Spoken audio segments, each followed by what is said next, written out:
Do you have slugs in your garden and trying to get rid of them? Today I'm going to be going over some of the things that I tried out and some of the things that I learned along the way when trying to get rid of slugs. I'm Jamie from Gardening It Grows on You, and let's get started. I found several slime trails out in my plants on the porch and also in my container gardens on the front patio, and I realized that I had a big problem with slugs. And so I've researched a few different things, tried a few different things out, and today I'm going to show some of the things I did. The first thing I want to show you is a little video snippet. I was super excited.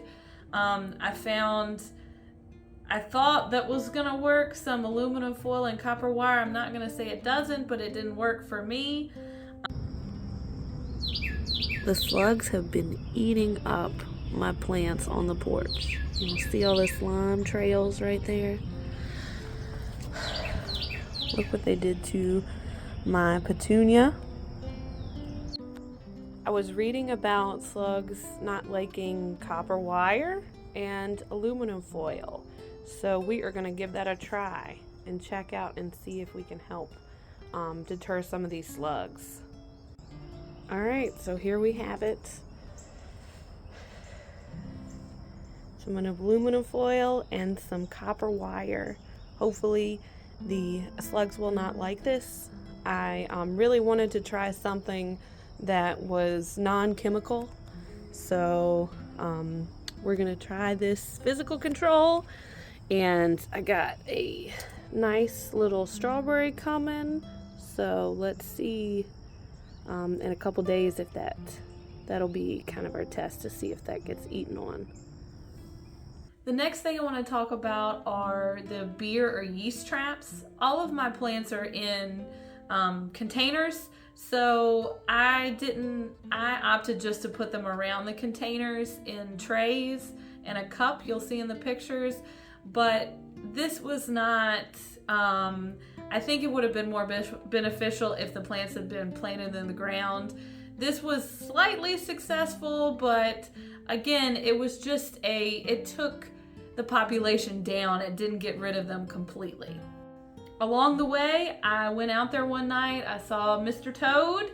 He was out there. He's supposed to be a predator of the slugs. You can see there was a slug right in front of him. I didn't hang around to see if he ate him.